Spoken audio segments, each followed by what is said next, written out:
Halo, selamat malam, Halo, Pak Willy. baik, baik. Halo Yasmin. Apa kabar, Halo, Pak? baik, baik, baik.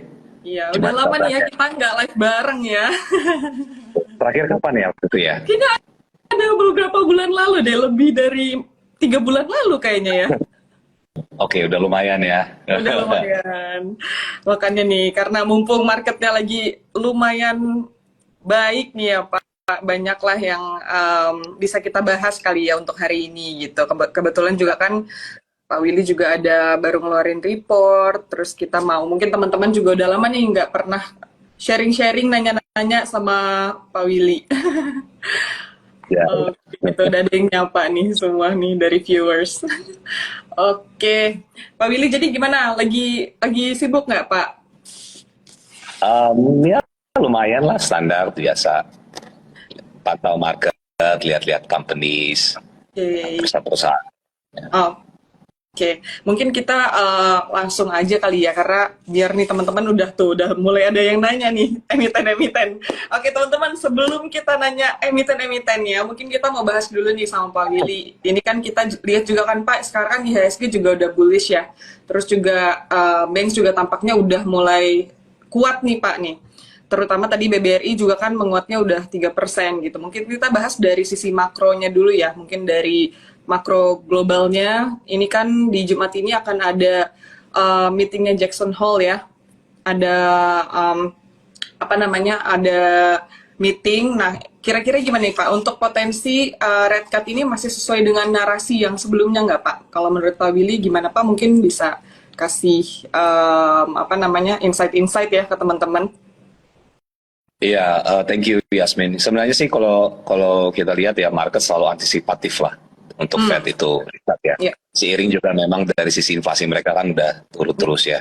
ya, Dan ya bisa aja di Jumat ini, bisa aja di bulan depan. Cuman memang market itu secara probability itu kalau misalnya bulan ini 25%, mungkin kalau nggak terjadi sekarang, mungkin di Desember bisa higher dari sisi probability-nya ya. oh, oke, Jadi ekspektasinya sebenarnya yang kita harus lihat adalah begini sih.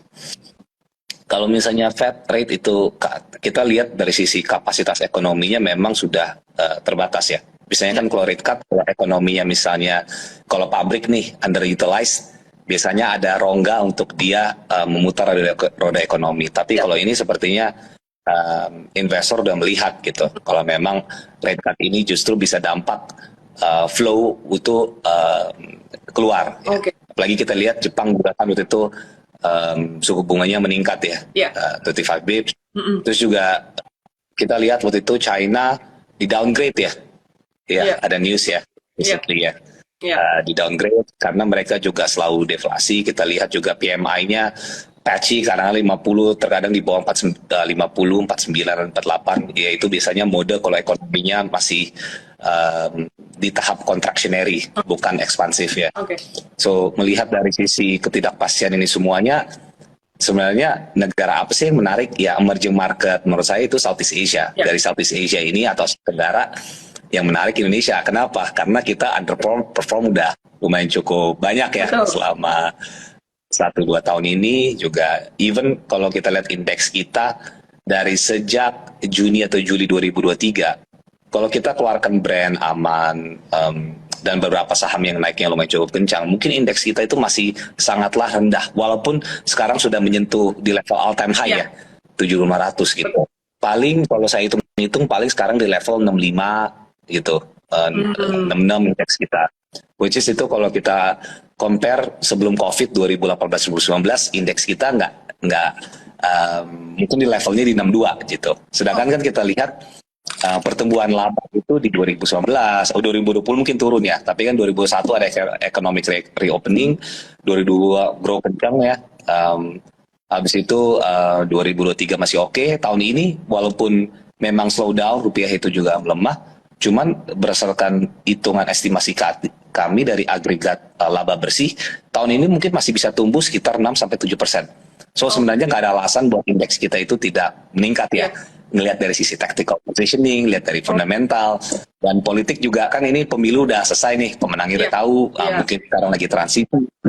Asing itu, kalau investor asing itu selalu melihat um, negara itu secara metodologikal. Pertama dilihat adalah politik, Oke. kedua adalah dilihat ekonomi, ketiga adalah dilihat industri. Kalau politik ekonomi industri sudah nyaman, baru mereka melakukan bottom up. Oke, Oh. saham apa yang bagus, segala macam. Gitu. Cuman memang market kita kan untuk yang foreign investor itu banyak passive money ya yang masuk ya. Iya. Mudah-mudahan kalau Indonesia di tengah geopolitik yang terjadi, Indonesia itu kaya dengan sumber daya alam.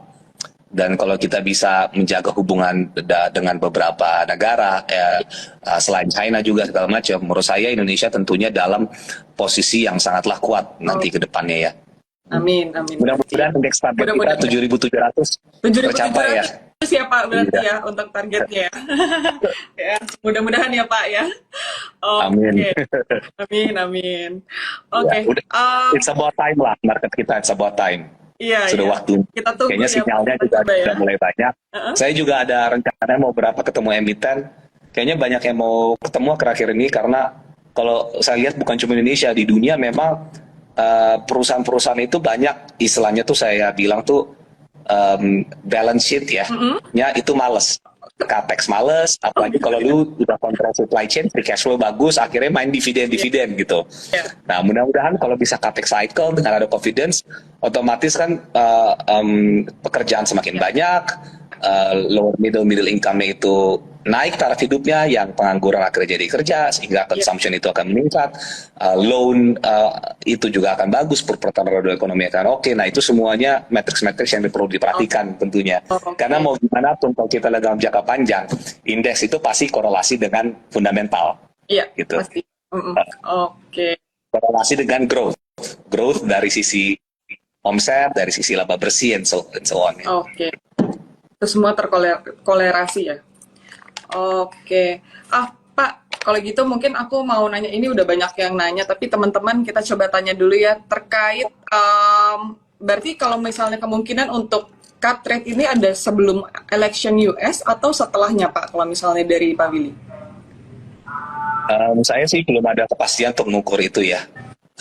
Karena juga menurut saya juga kalau rate cut gitu, oke ini bagus, uang lari ke Indonesia, cuman kalau saya harus petain ya, kan Trump ini banyak nge-tweet, terus dia banyak ya mungkin ngejelek-jelekin oponennya segala macam kan.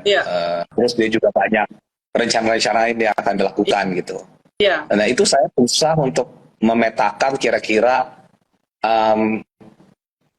policy apa yang itu langsung akan menguntungkan misalnya Indonesia secara nggak langsung atau mungkin secara langsung. Itu belum. Cuman yang saya yakin, yang saya cukup confident itu adalah sepertinya trade war itu akan tetap berlangsung. Oh, trade war akan tetap berlangsung ya?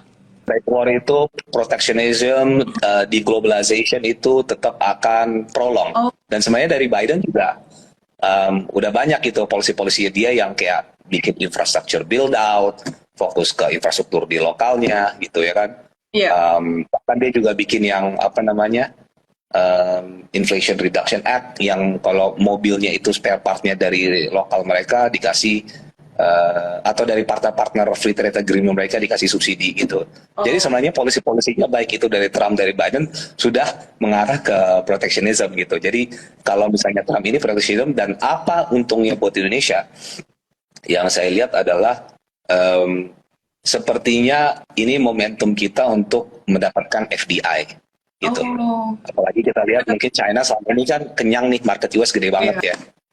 Kita lihat dari itu China kita gain momentum nih dari hilirisasi. Mudah-mudahan dengan ada investasi yang lebih lanjut, tapi tentunya juga pemerintah juga harus cermat ya. Mudah-mudahan FDI apa segala macam, menurut saya jangan sampai terjadi crowding out effect. Gimana tuh Pak? Tapi bukannya malah nambah pekerjaan, malah people losing jobs gitu. Jadi penting sekali untuk menentukan multiplier effect. Karena ini suatu tema yang bukan hanya Indonesia, mungkin seluruh dunia juga. Kita lihat ekonomi itu kan bertumbuhnya nggak rata ya. Meaning yang level low income sama high income.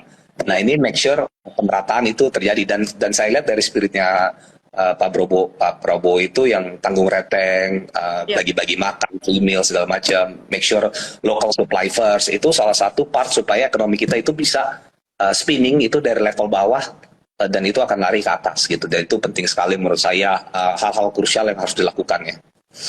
Oke. Nah, tadi Pak Willy ada sedikit membahas ya untuk spinning ekonomi itu kan ya sekarang kan juga kemarin kan udah keluar nih Pak untuk era APBN 2025 ya. Nah, ini kan pastinya akan berdampak terutama pada daya beli masyarakat kita di Indonesia. Nah, sektor-sektor apa aja sih Pak Willy yang mungkin akan diuntungkan dengan adanya kebijakan-kebijakan baru di pemerintahan yang baru? Ya, mungkin sebelum saya menjawab juga, menurut saya sih APBN yang sekarang ini kan sebenarnya transisi dari Kemenkyu yang sekarang Ya, buat transisi yang ke depannya ya. Jadi ya. resiko untuk ada terjadi revisi yang mungkin sangat dinamis itu bisa saja terjadi. Oh, oke. Oh gitu. Ya, jadi kita jangan terlalu fully rely playing on momentum dari sisi APBN gitu. Karena saya juga ada beberapa pertanyaan. Memang saya lihat transfer untuk daerah itu meningkat sebesar 15% year on year. Oh, Nah, 15%. misalnya kalau ada transfer ke daerah itu biasanya akan meningkatkan konsumsi, tapi dan kita lihat asumsi rupiahnya kan juga melemah ya tahun ini dibanding tahun lalu ya. Iya. Tahun depan. Tahun. Oil price masih relatif cukup tinggi, tapi yang saya bingung adalah kenapa inflasinya dari 2,7% tahun ini, tahun depan jadi 2,5%. Sebenarnya dampaknya kan inflationary, dan biasanya kan kalau inflation meningkat ini nggak bagus buat bond market. Iya. Jadi menurut saya ini masih sedikit optical. Tentunya kita nggak bisa sebagai investor itu playing on APBN momentum apa segala macam. Menurut saya kita do bottom up, company yang mana, antara company A, B, C itu yang lebih penting ya ke depannya. Oh gitu, jadi nggak usah terlalu diinin dulu Pak ya. Mungkin masih ada perubahan-perubahan yang mungkin terjadi gitu ke depannya ya, terkait era APBN ini gitu ya. Terkait APBN-nya. Oke, nah berarti kalau misalnya nih Pak, memang tapi program-program yang telah dicanangkan oleh Pak Prabowo itu terjadi, berarti kan kemarin juga saya udah sempat ngobrol-ngobrol nih sama Pak Fahrul, sama Jojo, beberapa sektor kayak consumer udah pasti katanya ada kemungkinan untuk naik misalnya, itu masih ini nggak Pak, masih menurut kalau dari Pak Willy itu masih benar akan terjadi atau gimana Pak? Atau itu hanya mungkin itu long term atau itu hanya short term aja? I think itu satu hal yang policy yang kita bisa ngambil serius ya. Karena mungkin dari sisi strateginya sudah relatif ya, cukup matang gitu. Jadi, dan itu kan meningkatkan taraf hidup masyarakat setempat, lokal setempat di daerah-daerah. Ibaratnya kalau saya bilang tuh konsep tanggung renteng gitu. Dan juga yang menarik, waktu itu kita sempat datang ke sebuah dapur ya, local kitchen. Itu banyak wanita itu kerja di situ. Wanita itu ada kayak 10 wanita itu kayak potong-potong wortel gitu. Itu kan lumayan ya. Perlu diketahui Indonesia itu female labor force participation rate di Indonesia itu sangatlah rendah, mungkin di sekitar 35-38%. Sedangkan negara-negara tetangga itu bisa sekitar 45 sampai di atas 50%. Meaning kalau satu household misalnya gajinya suami gitu, punya satu istri sama 2 anak gitu. Gajinya 4 juta gitu. Kalau istrinya tiba-tiba kerja penghasilannya bisa 1,5 juta atau 2 juta per bulan, itu kan bisa meningkatkan. Betul. Lumayan sekitar 40-50% dari pendapatan rumah tangga itu ya. Jadi itu menurut saya salah satu low hanging fruit yang bisa dilakukan, dan itu tentunya akan dampak terhadap konsumsi, terutama produk-produk yang relatif mass market ya. Iya. Oke, baik. Berarti sebenarnya untuk yang dapur-dapur itu sudah banyak yang mulai berjalan ya Pak untuk program ini? Sih saya kurang tahu ikutin, tapi saya pernah lihat and kira-kira dari strategi ke depan, I think many things itu semestinya menurut saya akan berjalan ya, gitu.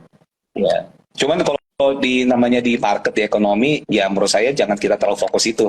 Masih banyak Indonesia yang perlu lakukan ya gitu. Jadi kita jangan terlalu fokus on top down atau apa. Menurut saya sih kita fokusnya itu juga dari sisi industri trend. Ya. Karena mau gimana pun kita lihat dari sisi pemerintah, dari industri, pasti itu terjadi sebuah opportunity atau kesempatan itu dari sebuah masalah. Gitu kan. Indonesia kan sebenarnya PR-nya banyak nih. Nah, itu kita harus justru fokusnya itu identify Indonesia ini kurangnya apa segala macam. Dari situ kita akan lihat stock pickingnya, dari situ akan melihat potensi yang menarik itu apa ke depannya. Karena policy itu pasti ngikutin juga gitu. Jangan kita berbalik polisi dulu gitu. Karena polisi juga melihat dari sisi kondisi juga ya. Oke, berarti lihat dulu dari kondisinya, nggak mesti karena polisinya apa, jadi kita mungkin sektor-sektor tersebut Ya, yang penting setiap banget zaman, gitu setiap ya. cycle ada Iya, rasanya, ada bedanya kan. iya, Kita sebagai equity investor tuh berpikirnya tuh harus selalu pragmatis. Jangan kita ambil mentah-mentah gitu ya. Apa ada yang di news, ada yang di artikel. Kita boleh pelajari, kita iya. mengerti. Tapi habis itu kita safe aja. Jangan kita langsung meng-create sebuah opini. Menurut saya tuh salah satu investment yang paling penting itu adalah hal itu ya. Oke, teman-teman ini tips nih, teman-teman dari Pak Willy ya. Ini sebuah tips dalam menghadapi ya masa-masa sekarang ya, yang banyak berita-berita, banyak apa namanya, mungkin teman-teman ngeliat ini mungkin sentimen nih bagi sebuah apa namanya, sebuah emiten atau apa gitu, tapi belum tentu harus dilihat dari big picture-nya gitu berarti ya Pak sebenarnya ya. Ini penting banget karena noise semakin banyak. Iya, Jadi kita sebagai investor tuh perlu ngefilter noise-noise itu. iya, Dan kita jangan terlalu mengambil kesimpulan atau gegabah. apa sih namanya gegabah gitu ngelihat Iya, suatu news flow karena itu bisa berubah-berubah nanti takutnya kita sebagai investor kebingungan sendiri iya, gitu. iya, Lebih iya. bagus kita do our own fundamental research yang kaku. Biarin mungkin kita miss so many noises nggak apa-apa. Oke. Tapi kalau kita ngerti suatu kerangka tren itu arahnya kemana, itu begitu kita lihat noises kita akan semakin mengerti. Oh ini kayaknya nggak make sense. Oh ini yang make sense. Yang ini enggak gitu. Iya, oke, nice point Pak. Oke, oke kalau gitu mungkin Pak, ini juga banyak teman-teman ya yang tadi nanya juga nitip-nitip pertanyaan gimana terkait kalau gitu komoditi Pak. Sekarang komoditi yang lagi mungkin teman-teman bisa lihat apa dan masih menarik kali ya. Mungkin kan kemarin Pak Willy juga sempat keluarin laporan ya untuk oil and gas. Bisa sedikit diceritain nggak Pak untuk skema eksplorasi yang kemungkinan yang udah pasti atau kemungkinan Pak ini diubah? Maksudnya ada undang-undangnya itu? Oke, mungkin mungkin saya jelasin dulu ya. In Ah, terms of commodity itu kita jangan commodity zaman now itu beda sama commodity oh, cycle dari 2005 ini agak sampai berkeributan. sampai 2000 sampai awal Covid. Kenapa? Kalau dulu kan memang mau nikel, mau timah, mau batu Iya, bara, mau minyak, itu semua meningkat karena waktu itu kan ada extra force dari China demand ya. oke. Nah sekarang ini kan udah slowing down, jadi saya percaya itu kalau setiap komoditi itu punya supply and demand karakteristiknya sendiri-sendiri ya. Itu Oh, dulu, ya mm, itu yang paling penting. Gold ada story-nya, copper ada story-nya, nikel ada story-nya sendiri, minyak oke, ada story-nya sendiri, oke. gitu. Ya. Nah ini terkait dengan minyak dan gas ya, Ya, oil and gas. Ini suatu hal yang menurut saya uh, hal yang tidak banyak dibahas oleh investor dan menurut saya ini sangat krusial. ya. Karena kalau saya lihat Indonesia itu sudah menjadi net importer minyak sejak tahun 2004. Sejak Ya, 2004. Oke. iya. Dulu kan kita kaya dengan minyak segala Iya. macam. Habis itu saya melihat waktu itu Indonesia terjadi current account deficit kalau nggak salah mulai tahun 2012 tuh Oh, penyakitnya. Di saat produksi turun, ekonomi udah mulai overheating. 2013-14 terjadi inflasi yang lumayan cukup besar ya. iya.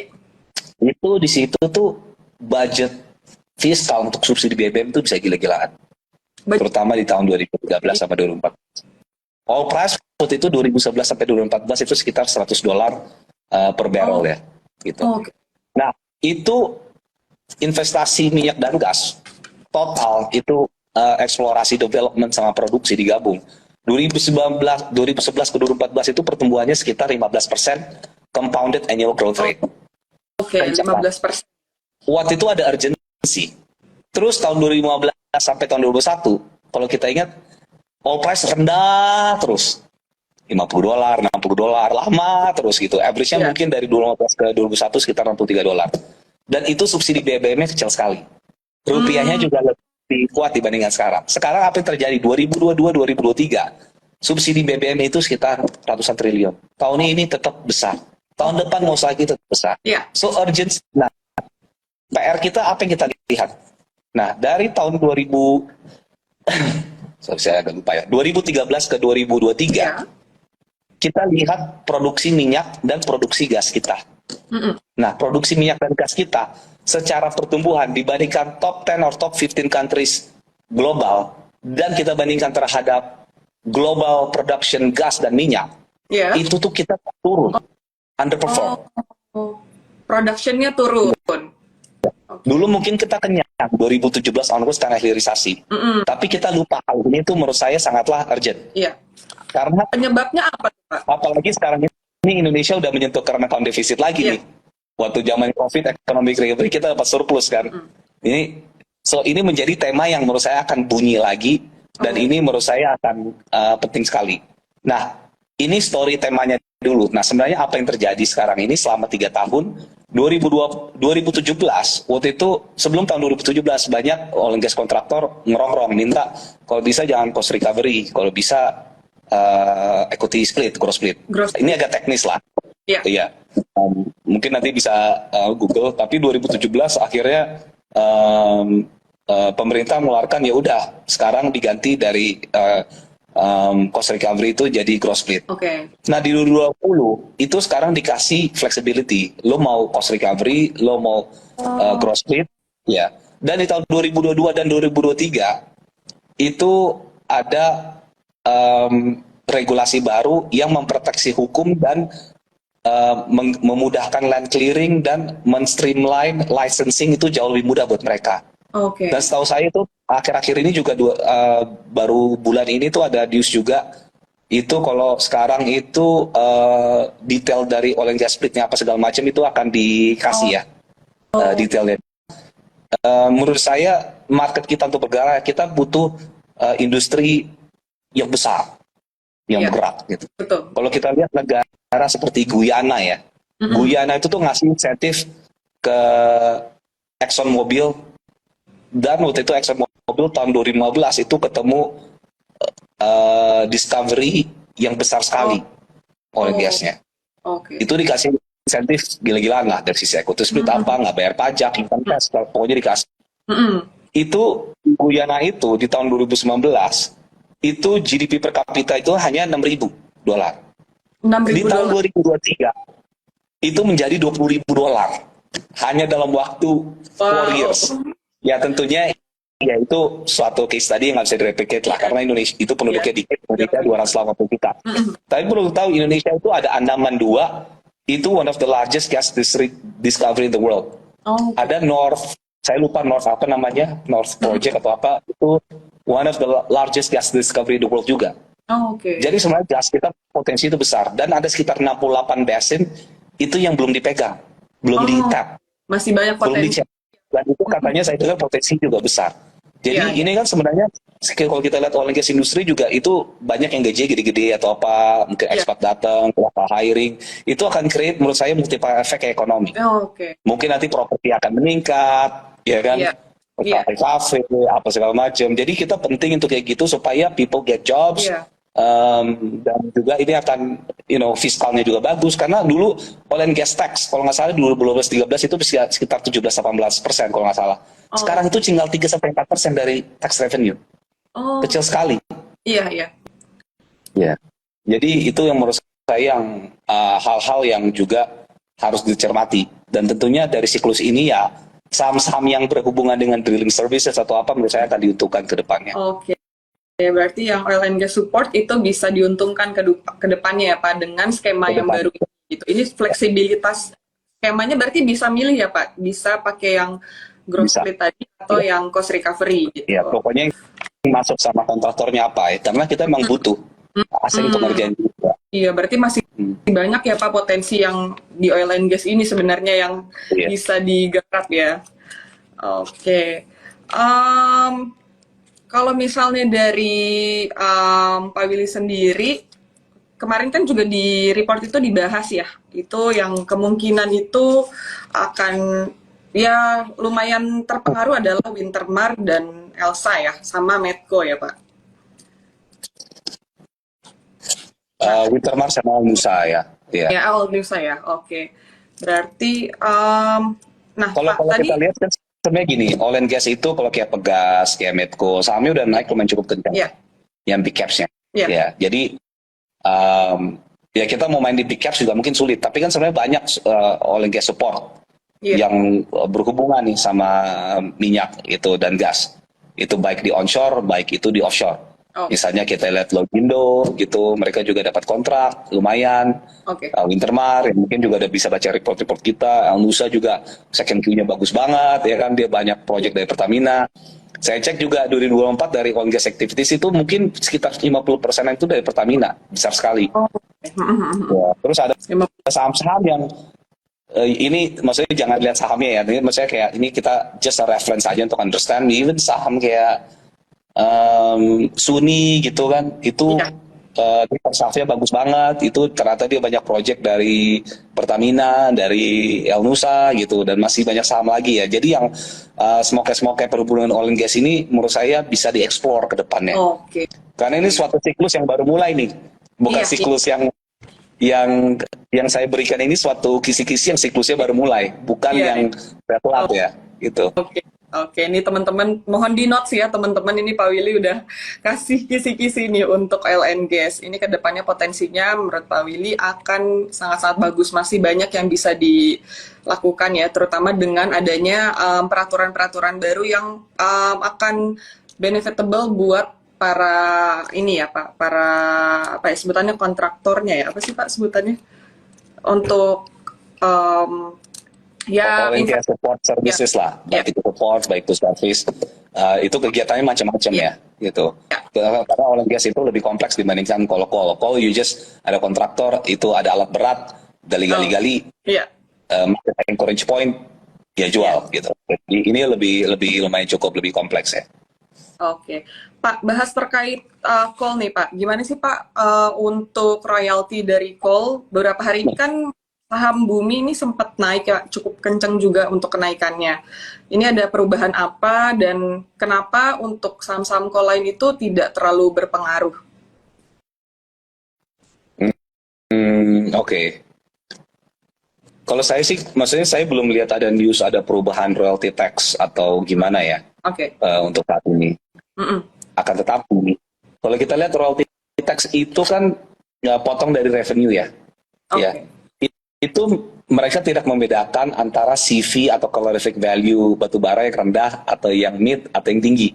Oke. Padahal kan sebenarnya bisa aja mereka dari sisi cost-nya, biayanya, cash cost-nya, itu bisa relatively mirip. Jadi menurut saya sebenarnya kalau misalnya mau diimplementasikan sebuah regulasi, itu lebih fair kita memberikan presentasi royalty tax degree-nya itu berdasarkan seberapa besar grade calorific value-nya. Oh, oke. Jadi misalnya kalau dia lower CV, ya royalty tax-nya lebih kecil. Kalau misalnya dia lebih higher CV, ya mungkin royalty tax-nya lebih tinggi gitu. Oh. Ini logika saya berpikir ya, gitu.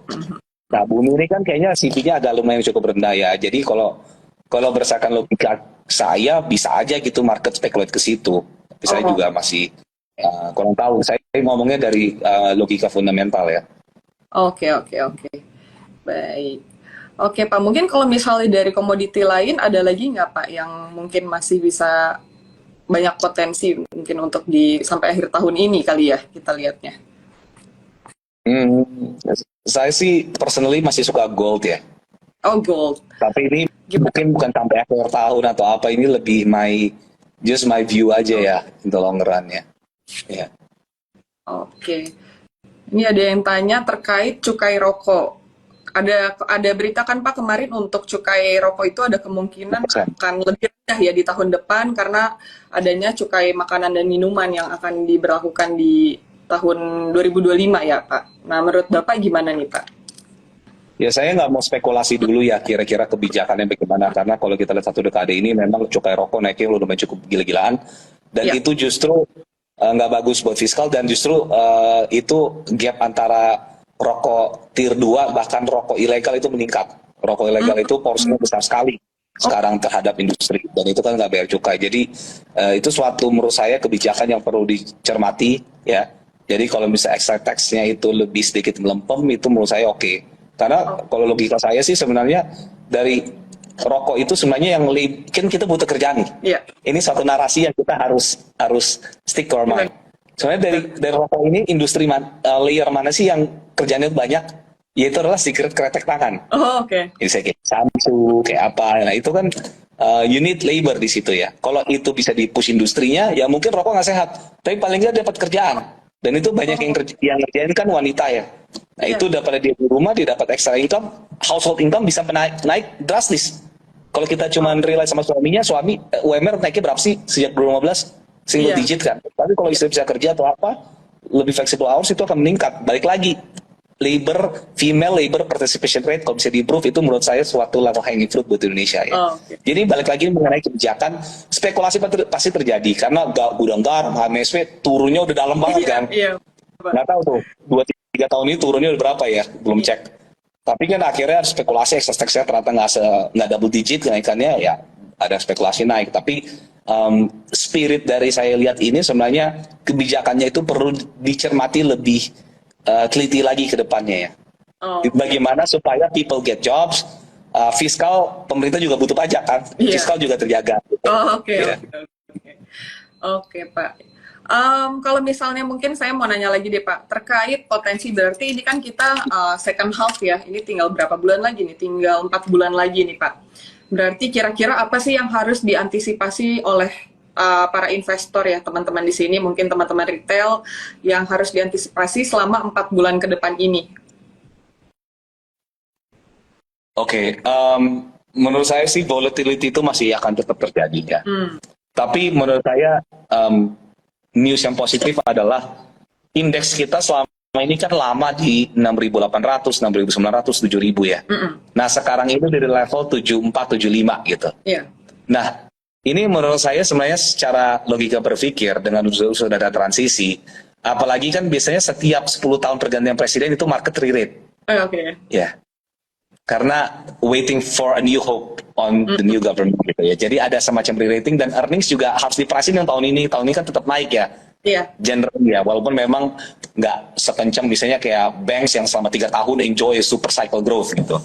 Iya. Banks mungkin tahun ini single digit, tapi kan tetap naik semuanya. Iya. Masa indeksnya naik gitu. Iya. Jadi dan kita kan udah pricingin 2025 bagaimana, to a certain extent. Iya. Jadi intinya indeks itu menurut saya bottomnya di level 7.300, 7.400, 7.500 itu udah intact. Oke. Unlike indeks kita itu akan jebol di bawah 7.000, kecuali ada some unexpected event, kalaupun itu turun mungkin akan rebound lagi ya. Cuman new normal kita itu mungkin udah di level 73 sampai 75. So that's the good news ya. Iya. Apalagi kita lihat juga rupiah kita udah muat, bisa aja mungkin in the short term, kalau misalnya ternyata Fed rate cut, oke, Indonesia bagus, kalau misalnya ternyata BI nggak nurun suku bunga, bisa aja ada jittery. Kalau misalnya BI-nya ternyata behind the curve gitu kan. Oke. Karena kan gap antara 10 years sama 10 years kita itu yield-nya gapnya lumayan cukup kecil ya dibandingkan historical. Paling sekarang sih 240, 250 bips, dulu bisa sampai 350, 400 bips. Oke. Jadi itu penting menurut saya mengetahui paling nggak market ini udah pricing-in earnings growth tahun ini dan pricing-in future earnings di tahun 2025. So the bottom dan rupiahnya juga ada menguat sekarang, jadi 7374 itu menurut saya sudah level yang oke. Nah, apa yang perlu kita antisipasi nanti ke depannya? Menurut saya ya tentunya itu balik lagi ke rupiah. Ya, ini rupiahnya kan mengencangnya kencang banget ya. Iya, iya Pak. Oh, foreign flow ke kita kencang banget, bahkan ADTV kita dari cuman 7T, 8T tiba-tiba bisa mendadak 19T, boom, gitu kan. Betul. Iya. Karena ada rotational flow. Nah ini kan sebenarnya sifatnya itu masih flow dari foreign, ya retailing gitu.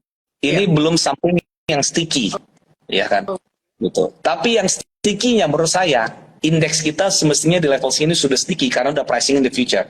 Karena all the uncertainty, terutama dari sisi politik itu sudah pelan-pelan itu udah mulai pudar, udah lewat. Jadi orang udah mulai confident buat second half atau tahun depan. Oke. Oke, Pak. Baik. Ini insight yang bagus, teman-teman. Masih ada pertanyaan lagi nggak ya? Coba kita lihat tadi sebentar. Oh, ada yang tanya untuk Intinya sih Yasmin, pas kita ngobrol kemarin sama sekarang ya confidence-nya udah berubah, lebih confident sekarang. Iya Pak, jauh ya Pak. Daripada Makanya, terakhir kita lagi market lagi benar-benar lesu banget sih waktu kita iya, terakhir karena saya ngobrol. nggak melihat matriks-matriks yang bisa bikin saya tersenyum gitu. Nah sekarang ini lebih tersenyum. Iya Pak, kelihatan sih Pak. Kayak vibes-nya dari Pak Willy ngomong, dari Pak Willy sharing-sharing juga beda ya. Oke, nah teman-teman ini tenang aja nanti videonya bisa dilihat ulang ya karena tadi Pak Willy juga udah ngasih banyak kisi-kisi nih ke depannya untuk market kita, untuk komoditas akan seperti apa. Apa nih pertanyaannya selanjutnya, FTSE Index apa bakal impact? Pantes Mas Willy ketawa mulu ya. Apakah bakal ada impact, Pak? Um, FTSE. saya belum hitung-hitung FTSE Index sih ya. Oke. Saya lebih hitung ke MSCI ya. Artinya yang kemarin kan ya Antamnya udah keluar, which is itu akhirnya keluar setelah 4 quarterly review yang berapa 4 review yang gagal akhirnya keluar ya. Iya. Tapi waktu itu actually sahamnya naik ya, karena itu penting untuk PBV-nya dia jangan di bawah 1 kali ya. Kedepannya saya perlu cek lagi ya potential list-nya apa ya.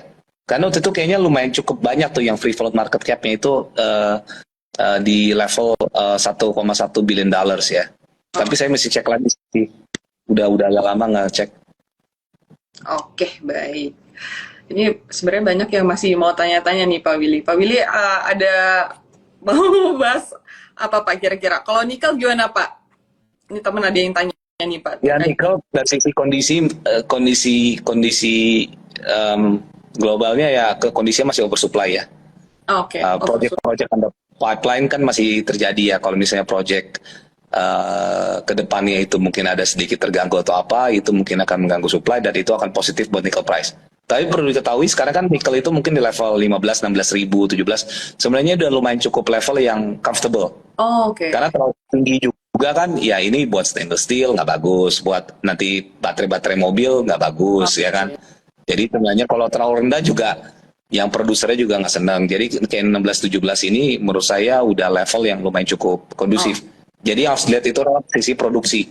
Nah ini kan rata-rata di metal mining itu second Q pada bagus-bagus. Iya. Cuman rata-rata bagus itu pertama karena komoditi di second Q itu agak sedikit membaik dibandingkan first Q. Dan kedua di first Q itu low base karena banyak waktu itu kena RKB rencana kerja yang ke hold. Akhirnya di second Q-nya itu sudah mulai di approve apa segala macam sehingga produksi first Q turun terus produksi di second Q-nya itu meningkat gitu. Nah ini di second half-nya tentunya kita harus cermati beberapa variabel ya. Tapi kayak Antam semestinya sih dia akan improve terus ya nanti di 3Q sama 4Q-nya ya dari sisi production volume. Baik itu gold, baik itu nickel ore sama ferro ya. Oke. Oke, baik. Kalau Inco kayaknya dia masih ada maintenance lanjut, soft sedikit turun. Di second Q ada kayaknya 3Q masih agak lanjut dikit tapi ya overall mereka sangat korelasi terhadap harga nikel ya kalau Inco ya. Oke, baik. So saya sih suka Inco karena ya Inco is a nickel price play. Oke. Ya, mereka kan kapasitasnya segitu aja di level berapa sih? 80-an ribu ya. Yeah. Mereka ada 3 project under pipeline, tapi saya juga kurang tahu eksekusinya bagaimana ya ke depannya ya. Oke, baik. Ada pertanyaan, saya ingin bertanya bagaimana outlook consumer untuk ke depannya. Dan ada juga banking sektor dan properti. Silahkan, mungkin Pak Willy ada. Untuk consumer, menurut saya nggak bisa dilihat secara sektor langsung. So ada yang cuan, ada yang enggak. Ya, karena kayak di tengah MAPI book lots of earnings growth gitu ya, mungkin banyak juga retailer yang actually kena gitu. Karena kan mereka juga melakukan sebuah strategi yang bagus ya. Apa yang lagi viral di luar negeri, apa segala macam. Mereka masuk ke sini, akhirnya booming. Lihat aja Subway mereka masuk awal-awal rame kan. Tapi zaman dulu banget udah ada Subway, tapi nggak laku gitu. Nah ini tergantung siapa yang bawa, hype-nya segala macam dan looking at that gitu ya kita kan nggak bisa ngomong retailers in general semuanya diuntungkan, pasti someone who does the right strategy, the right market segment, the right distribution, the right cost optimization itu yang tentunya akan menjadi pemenang ya. Jadi menurut saya untuk consumer itu kita harus lihatnya itu lebih ke bottom up, less on top down ya gitu. Kalau untuk banks itu kalau untuk the big four banks itu menurut saya sih benar-benar kalau ada fate rate. I mean kalau you sebagai big fund you gotta have the big banks kan. Kalau kita yakin indeksnya itu ke 7.700 atau bahkan ke 8.000, you gotta have the big four Iya. banks. Ya kan? Regardless earningsnya mungkin tahun ini cuma naiknya single digit gitu kan. Loan growth-nya kencang, bisa aja ada resiko NPL atau provisinya meningkat, tapi you still have to have the big four banks as a cushion. Nah ini lo maunya yang mana? Iya. Bank Mandiri udah lumayan cukup outperform, tapi memang earningsnya justified, valuation Iya. rate, tapi dari sisi bukunya kita lihat justified. BRI ini agak sedikit lagi nih. Nah, BRI ini kan dari sisi, sorry saya lupa, cost of creditnya kan itu semestinya bisa ada revisi ya. Iya. Kayaknya dari guidance-nya lumayan cukup jauh ya dari what's going on in the past several months. Jadi untuk BRI itu menurut saya ini bisa menjadi alpha play among the big four banks. Oke. Tapi kita harus melihat ekonomi itu benar-benar kencang dulu, benar-benar muter Oke. di level bawah. Kalau enggak, takutnya ini malah kalau loan itu banyak kayak ke korporasi, takutnya ya kayak Mandiri atau bahkan BNI tetap Yang untung gitu. Ya. Dari si share price BRI kan paling underperform lah. Iya. Share itu deh. Menarik nih kayaknya kita mau bottom fishing. Cuman kalau data-data dari sisi loan portfolio breakdown atau apa masih belum mendukung, susah kita untuk it's too early to make a short term call. Tapi yes, kalau misalnya kita harus lihat data dulu, saham udah naik, kita telat dong, Iya. bener kan? Iya. Gitu. Jadi menurut saya sih kalau paling baik ya udah you buy Mandiri dikit. Kalau percaya Indonesia akan pulih, it means lower middle income harus pulih. It means you gotta buy BRI. Cuman harus ngambil horizon investment yang tentunya jauh lebih panjang pada sekarang. Oke. Baik. Kalau untuk properti, bagaimana nih Pak? Untuk properti, ada yang bertanya nih. Ya properti ya kita suka saham kayak Pani ya. Itu menurut saya juga menarik ya. Tapi kayaknya kalau properti pilihannya juga yang lain kan juga nggak banyak. Mungkin ada BSD, ada Powon, ada Ciputra, ada SMRA. Iya. Overall sih untuk properti ya cycle properti itu kita nggak bisa lihat kayak cycle tahun zamannya commodity boom zaman dulu ya 2010 ke 2014 atau 2015 gitu ya. Amin siklus itu susah akan berulang yang terlalu berlebihan karena kalau zaman dulu kan pilihan investasi itu terbatas kepada properti. Sekarang you bisa beli kripto, bisa beli bond, bisa beli apa. You beli properti buat investasi, waduh, beli kena pajak. Habis itu 1 tahun you mesti maintenance. Iya. Ya kan nanti bocor hujan. Pas jual kena pajak lagi. Iya. Ya kan? Iya, apalagi kalau belinya mortgage. Itu kena. Jadi kita kan cuannya mungkin properti harus naik 20-30%. Betul. Atau 40%. Itu jujur ya, berat kalau nggak ada new money coming in, meaning foreign investment itu atau asing itu beli properti di Indonesia ya gitu. Dan kedua juga yang saya bingung masih perlu cermati,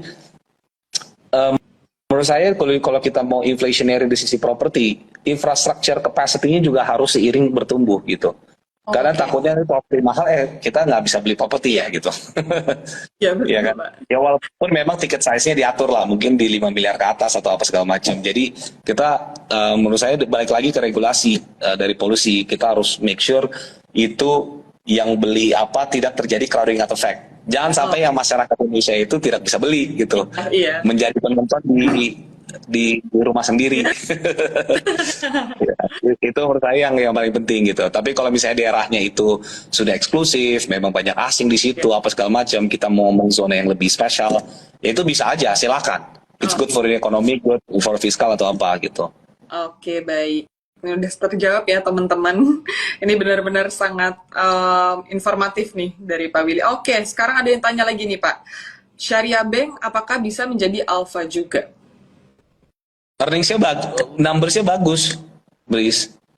Cuma I have to talk to my si Jonathan ya. Maksudnya ini bisa prolong nggak ke depannya? I don't have a feel ya, gitu. Iya. Oke, baik. Karena sahamnya udah outperform banget kan, valuasinya juga PB price to book-nya udah mahal gitu. Iya. Kalau if you ask me last year ya bullish gitu. Kalau sekarang ya mungkin harus cek dulu ya. Oke. Oke, baik ini. Oke, selamat Pani. Ya, Paninya hari ini naik ya. Congrats buat teman-teman yang Pani mencapai 6.000 ya hari ini. Oke. Oke, mungkin kalau misalnya udah nggak ada pertanyaan, mungkin kita bisa Pak Willy mungkin bisa kasih sedikit closing statement deh Pak untuk teman-teman di sini mungkin. Ya, yang penting kita optimis aja sama market lah, and ambillah yang big cap gitu yang udah undervalued, kita ambil ya kita simpen. Trading, I think it's a trading game sekarang ya. Iya. Karena masih banyak uncertainty yang terjadi, it's a trading game. Cuman indeks itu arahnya udah mulai ke positif, sudah mulai banyak optimisme, baik itu tactical, baik itu dari sisi politik, baik itu ekonomi, dan beberapa industri trend yang menurut saya menarik, contohnya kayak Olimpias yang tadi saya jelasin. Iya. Oke, baik. Kalau gitu, Pak Willy, thank you banget ya Pak Willy atas ini insight-nya hari ini. Nice talk Pak. Banyak banget tadi dapat bocoran-bocoran kisi-kisi nih teman-teman yang hari ini nonton pasti apa namanya sangat-sangat ngerasa oke lah ya. Maksudnya ngerasa sebentar. Oh ini ada yang pertanyaan lagi Pak. Risiko terbesar market. Maaf ya, ini ada satu pertanyaan lagi Pak Willy. Sorry. Resiko terbesar dari market apa Pak? Ya balik lagi, resiko terbesar dari market itu pasti kita ngelihatnya kalau secara resiko yang bisa bikin market collapse itu kan biasanya dari foreign investor ya. Foreign investor itu strata berpikirnya gimana? Politik, kedua itu ekonomi, ketiga industri, keempat itu baru perusahaan. Oke. Ya, baik. gitu kan. Politik itu bisa internal politik Indonesia, bisa juga geopolitik dunia. Ya, jadi itu menurut saya yang perlu dicermati. Dan kedua juga kita market perlu sadar gitu kalau Indonesia itu sekarang udah menuju arah current account deficit. Oke. So kita butuh champion industri. Kalau kita ke depannya nggak ada champion industri yang bisa benar-benar menggairahkan pasar, itu menurut saya juga bukannya akhir jadi resiko besar sih, tapi katalisnya dari kita pikir besar bisa jadi menurun sedikit ya. Oke, baik. Oke, baik. Mungkin teman-teman kita akhiri dulu ya hari ini. Ini udah tadi Pak Willy udah banyak ngasih insight-insight nih terkait untuk kedepannya apa-apa aja yang potensial. Nanti teman-teman mungkin bisa cek lagi videonya karena video ini akan di-save di Instagram kita di Trimegah. Pak Willy, thank you so much ya Pak untuk waktunya dan hari ini sharing-sharingnya sangat bermanfaat terutama untuk kayak saya nih orang-orang retail yang mungkin masih butuh angin-angin segar nih Pak dari funda-funda gitu kan ya. Kita pengen tahu nih ke depannya mungkin kita sebagai investor kita harus bersikap seperti apa di market yang kayak gini gitu. Oke, mungkin itu dulu Pak. Ada lagi mungkin dari Pak Willy sebelum kita tutup? Udah nggak ada, cukup. Oke, baik. Mungkin kita nanti ketemu lagi ya Pak. Kita bisa atur lagi untuk live nanti ketika mungkin kita lihatlah nanti hasilnya mungkin setelah election, setelah cut rate atau gimana nanti kita bisa sharing-sharing lagi kali ya Pak ya. Boleh share. Oke, baik. Kalau gitu. Terima kasih ya semua teman-teman. Terima kasih ya hari ini. Ya. Oke, baik. Good night dan happy cuan teman-teman semua. Bye.